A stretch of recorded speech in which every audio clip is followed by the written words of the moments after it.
All right. Good evening, viewers.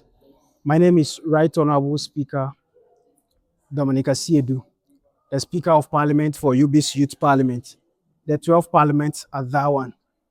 I bring you warm greetings from the UBIDS Youth Parliament as today marks the fourth sitting of the second session of the second trimester of the UBIDS Youth Parliament of the 12th Parliament of the University of Business and Integrated Development Studies. Today happens to be one of the theatrical moments in our parliamentary affairs, where we brought to light a very insightful debate motion that's actually led to the minority and minority caucus having a headlock as to whoever that is to lead the order of the day. The motion actually delved into, and it states that Ghana's development is best driven by its citizens or foreign nationals. This motion has actually thrown to light the role of citizenship in shaping national development. It has thrown to light how responsible Ghanaians can be in order to be able to articulate our own local effort to be able to make sure that things are done in the interest of Ghanaians. And then the other aspect of the motion also talks about how foreign nationals will also aid in making sure that developmental activities in these countries are coerced. But then as a Speaker of Parliament, weighing the two sides of the argument by both minority and then the majority caucus, it has come to a conclusion on my part that local effort alone or citizens' effort alone within the country cannot best drive the country to its best developmental level. But then the collaborative between local indigents and foreign nationals can help us develop our country very well. Notwithstanding, the foreign nationals who will help in aiding this process should not actually dominate the local industries. This is to say that it should be a 70-30 syndrome. Local nationals should actually have a 70% of the developmental share, whereas foreign nationals will also take about a 30% of the developmental share, of which light were thrown on the recent movement made by the Damang mines owned by Dr. Ibrahim Mahama, where his gold that was actually gotten, the entire proceed gotten from the Damang mines was sold to Gold Board. This is to actually show how if our own citizens actually becomes the bedrock of our industries, how development will sustain and how our foreign reserve can be contributed meaningfully within the country. Thank you very much for having me here this evening. We move forward to actually delve into the impact of what youth parliament in student life. Youth parliament, we say, is youth empowerment. Youth parliament, we say, is for youth development. Youth parliament, we say, is at the democratic at the youth lens. Why do we say this? Youth parliament has come to stay to channel the grievances of student voice. Youth parliament has come to stay to actually articulate the interest of the vulnerable. Youth parliament has come to stay to actually voice out the voice of the minority in society.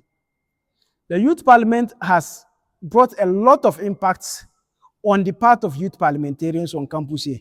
I could remember when I assumed office as the speaker, the first thing I advocated for was to get students, youth parliamentarians enrolled into certain organizations to make sure that youth parliamentarians who are facing financial challenge genuinely can have something doing balance with their academics in order to be able to get them abreast and moved with their academic journey. Notwithstanding, this dream came into a reality. There were teaching opportunities for some students to actually go and teach while at times they do not have lectures, in order to be able to help them mobilize a bit of resources and to take care of their basic needs, such as their feeding, transportation, and among many. Hence, youth parliament has not only come to curb that problem, but then it has actually also helped shape students in their communication skills, their confidence level, their debating and argumentative ability. These are some of the good things youth parliament is doing to youth parliamentarians on campus. Youth parliament has actually also implanted in the youth parliamentarians that community service and development is core to nations and community development. Therefore, we have taken a theatrical movement to actually clean up the Bamahu enclaves, the Wa municipality where we find ourselves, where our campus finds itself, on the 14th of March, to actually demonstrate to the community that before a community can actually develop, it is actually rest on what? It's what? Youth. Therefore, these are some of the motivations we are implanting into the youth to make sure that they grow to become responsible and meaningful in the society in which they found themselves. We have also actually articulated to students, youth parliamentarians, to know that to be a youth parliamentarian is to be a responsible citizen to society.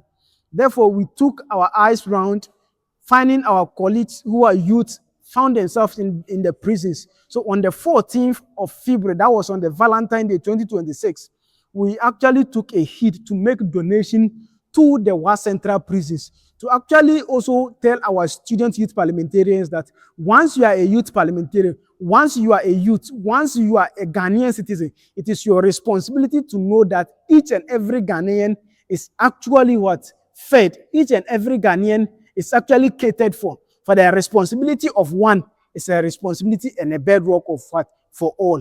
My first deputy speaker, kindly prepare yourself and come and take the seat from me.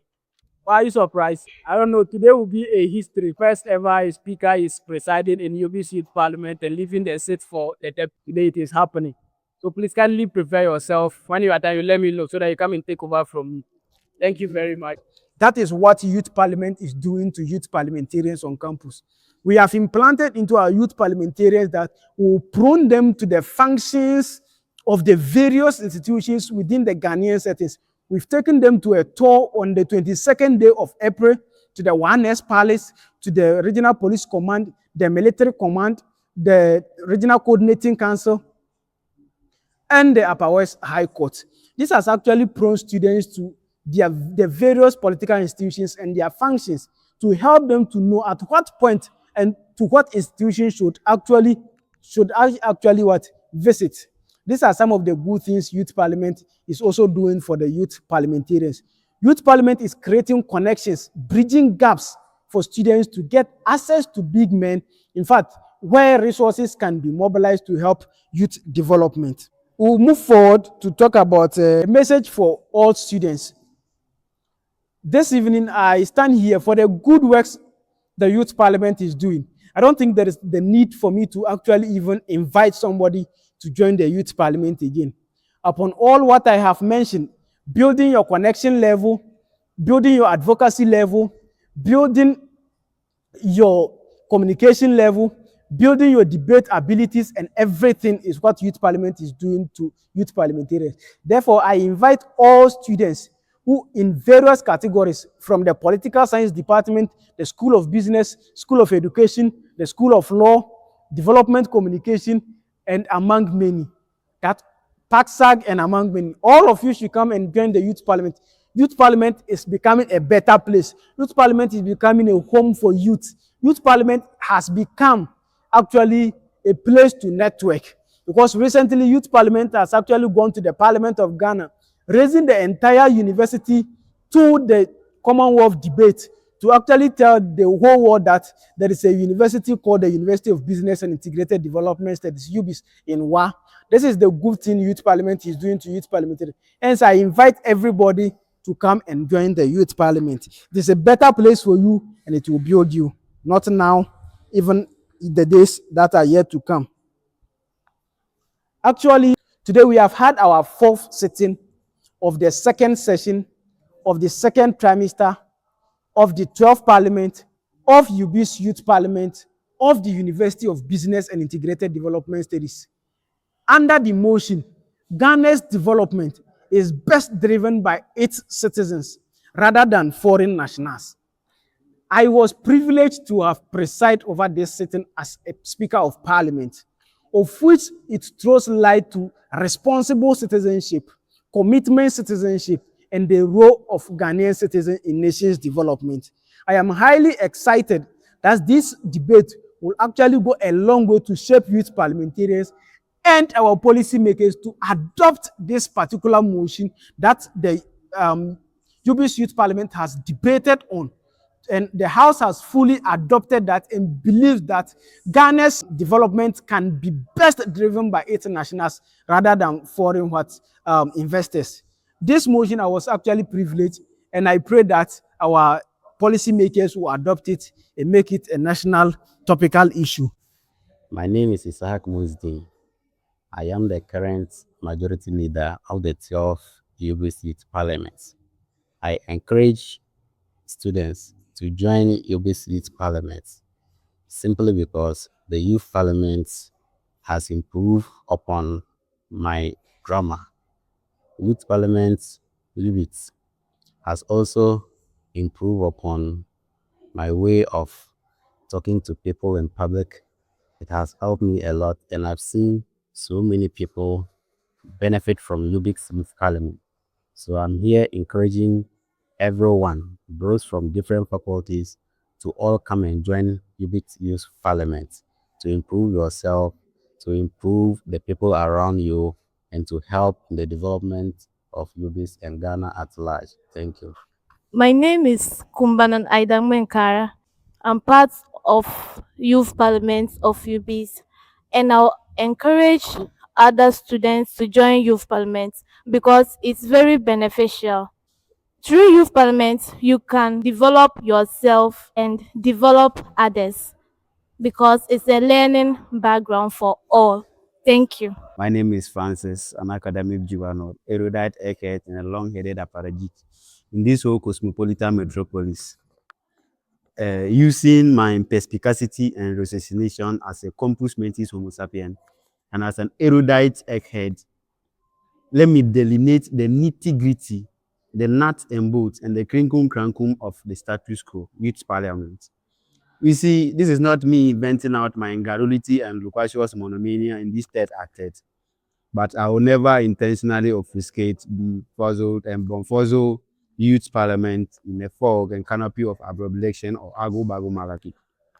You see, coming up as a youth in the universities, we encourage that students join these parliament sittings, then we learn about how governance is being taken place at national levels. And of course, it's something we have to build always from the this very early stage. So going forward, even when we are now at advanced levels, we are able to practice exactly what. So youth parliament basically is a preparation towards a bigger one. Maybe going forward, we may be encountering big government. Thank you so much. Thank you very much for having me. Once again, my name is Dominica Siedu, the Speaker of UBIDS Youth Parliament, the 12th Speaker at the University of Business and Integrated Development Studies. Thank you.